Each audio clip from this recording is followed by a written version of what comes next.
Hey there.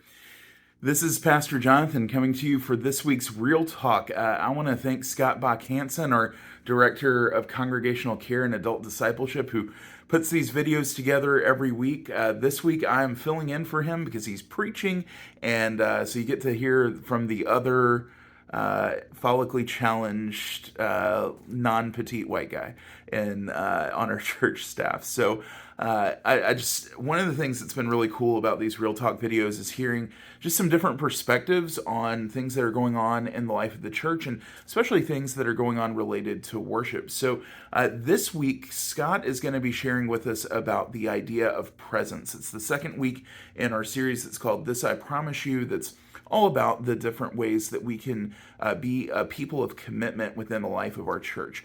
One of the things that was really interesting coming out of this week, where we talked about prayer, is just really being able to think about this with a frame of the commitment that we make in our community is not just something that's like, okay, what are you going to do? Like, just you. It's really a collective ask of, like, what are we doing together, and how do we see this as a joining together with God? That was something, when I was thinking a lot about prayer and preparing for what we did last week, just really being able to go deep on the idea excuse me, of what's the process of prayer. How do we see prayer as sort of this formational, relational sort of thing, where it's not just like this solo heroic project, but it's something that we do on our own, that we do together with others, but that no matter what, whether it's independent or collaborative, it's always with God. That God is with us always as we pray. Prayer is not just about what we say, it's about listening and all that sort of thing. So hopefully, if you haven't had a chance to tune into last week's worship service, flip on over here on YouTube to check that out. We had some amazing music. We've been really blessed by our new staff additions in Scott and Melissa Chavez, our director of music and worship ministries, and working together with all of the great volunteers from our church community, all the great staff. It's just a really cool time in the life of our church. So this week ahead, we are in week 2 of This I Promise You, and we're going to be talking about presence. And Scott's going to be preaching about this. Anytime I think about presence, my go-to kind of reminder is something that happened 14 years ago now. It's kind of hard to believe it's been that long, but I know I've narrated this story in preaching it at Herndon before, but when I went to Duke Divinity School as a first-year student, I was 22 years old, showing up on campus in Durham, North Carolina, and we went. There was this like opening convocation and a lecture from a guy named Sam Wells. He's a British ethicist. He's back in Britain. He's a vicar of a huge church in the Church of England, but at this time he was a visiting professor at Duke Divinity teaching ethics, and he had written this book, and we'd been asked to read the book ahead of time, and he got up to the podium to give this talk or whatever, and as he gets up there, he says, I want you all to know that every single one of you, as you're beginning your journey in seminary, are about to waste a phenomenal amount of money and time. Because the greatest gifts you could ever have for ministry, you already have. And I'm sitting there thinking like, oh, great, this sounds outstanding. And what he said was that the greatest gift you'll ever have for ministry is your presence and your touch. There will never be something more meaningful than going to where someone is and holding their hand. And, I'm sure a lot of other things were said that day. I'm sure a lot of other things were said in like the 3 years that I was in seminary. That is a line that has stuck with me for a decade and a half at this point, because it's really true. Presence and touch are so much the hallmark of what it means to not only be in ministry with people, but just to what it means to be a faithful follower of Jesus. I think about when we read in the scriptures about Jesus and who he is and how he's in ministry. So much of his ministry is defined by just showing up in places. I mean, think about like one of the stories that stands out to me is the story of Lazarus and the resurrection of Lazarus. And one of the reasons that story stands out when we talk about presence is it's one of the only times where Jesus doesn't show up. And it's such a shock to the people in Lazarus' story that they're like, what's going on here? How could this be? Because Christ is always present in these spaces and places no matter what the circumstance may be. And of course, eventually Jesus does show up. It's a game changer and all that sort of thing. What I'm reminded of as we think about our own lives, our own discipleship, kind of how we're growing in our faith, I feel like so much of this is an invitation to think about. So how is it that we are showing up?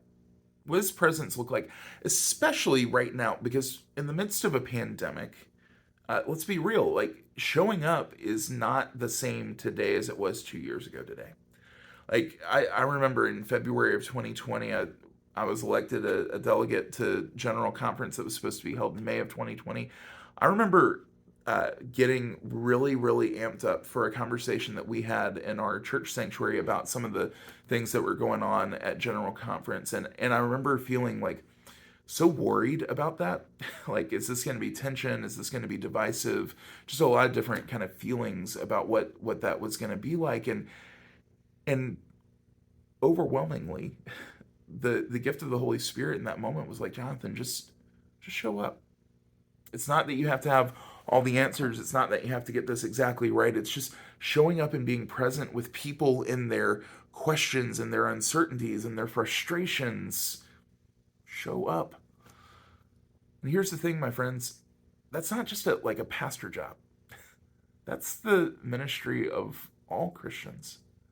I mean, I think about Kelly and I, my wife Kelly and I, we had a baby about a year ago. His first birthday's coming up in about, I guess, 7 weeks from now. And so, we have this kid, and then we come home from the hospital, and so many of you in our community came with meals and just like dropping things at our door, gifts at the baby shower. Oh my gosh, like so many like hand knit blankets and just meaningful things for this new part of our family. And then when we, as we bring Alfred, our son, to church, and as we introduce him to so many people within our community, we see people showing up for him time and time again. Those are ways that you have been in ministry to me and to my family. And it may not be something where it took a lot of thought or a lot of theological research or stuff like that, where you had to have like just the right opinion or perspective or any of that. It's sometimes the simplest thing is to just show up. And in this time of pandemic, it may not be that there's a lot of touch. It may not be as face to face, but being able to reach out, even to make a phone call or a text message to say, how are you doing? To be able to find some way to connect with somebody maybe that you haven't talked to in a long time through social media or some other means, to be able to say like, hey, I am here and I am here for you. Not I am here, too often, like I think there's this thing that can happen with people of faith where like we show up for stuff, but it's with an agenda. It's like, hey, I'm going to show up and I'm going to hang out with you, or I'm going to serve you food, but I'm also going to pitch you on like an idea, or I'm going to try to sell you on something, or like get you to believe something. Uh, it, I got to tell you, like that doesn't work. Maybe it has for you. At least in my experience, it's not really meaningful to show up with an agenda or say like, hey, this is a strings attached kind of presence. It's really just about saying freely and abundantly, like, hey, can I be here for you? Can I just can I talk to you? Can I listen to you? Can I just be with you? Presence, my friends, is really a present.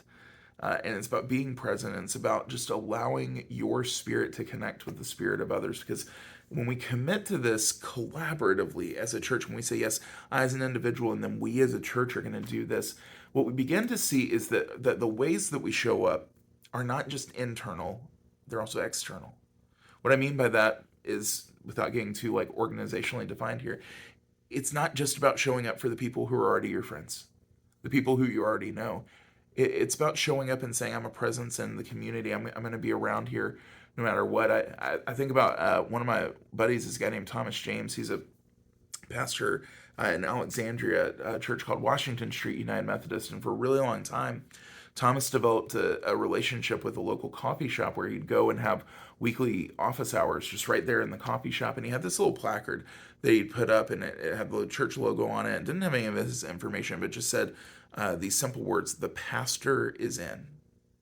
One of the things Thomas would narrate to me a lot is like, hey, you wouldn't believe some of the people who show up, some of the stories I get to hear, and some of the ways that I feel like I'm able to connect and do ministry, be a part of the faith in just by being present in the community. So I hope what we'll be discovering as we go into this week and as we go through everything that's ahead is just what could the impact of presence be for you. What does it look like to say, you know what, I am going to make myself available in a moment to be with someone, to just be present, whether that's in person and physically, like, holding hand kind of presence, or if it's just making a phone call or sending a text or a message on social media, whatever it may be, to say like, hey, here I am, I'm here for you.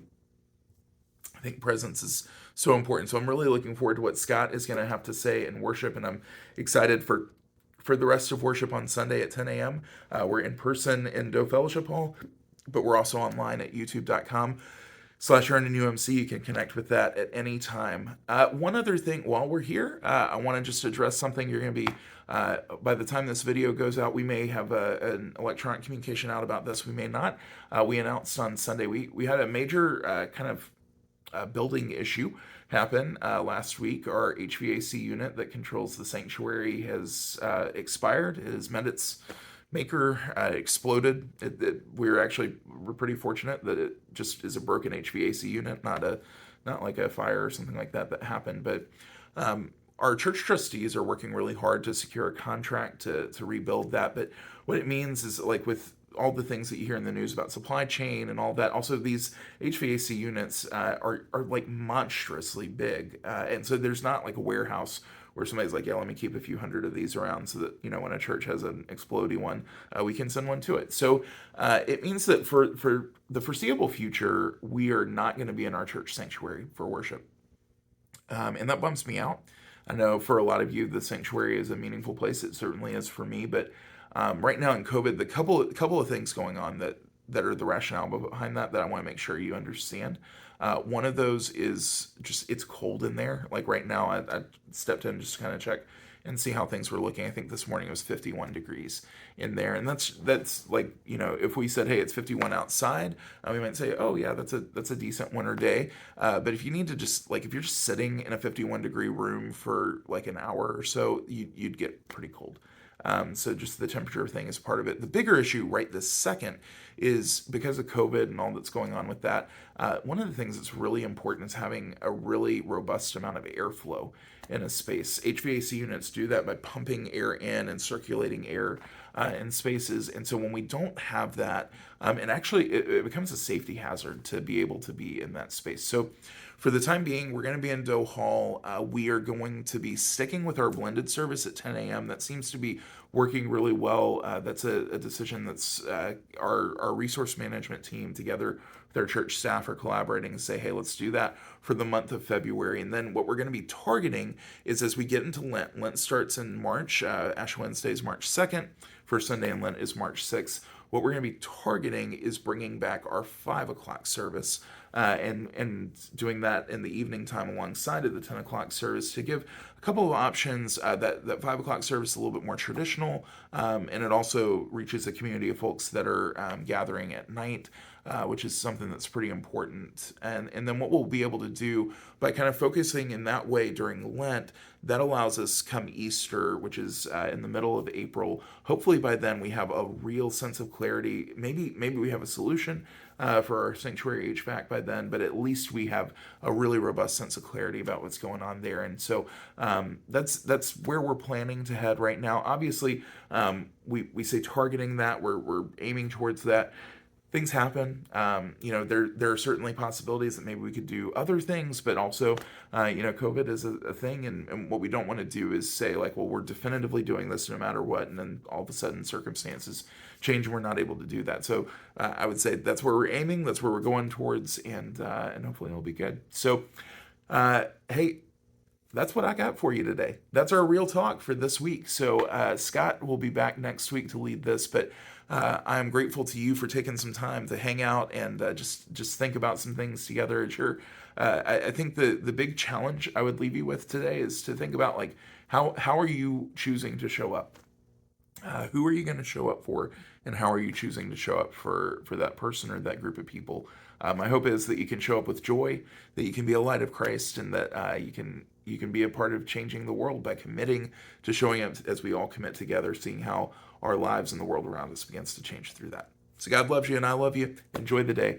We'll catch you up again real soon.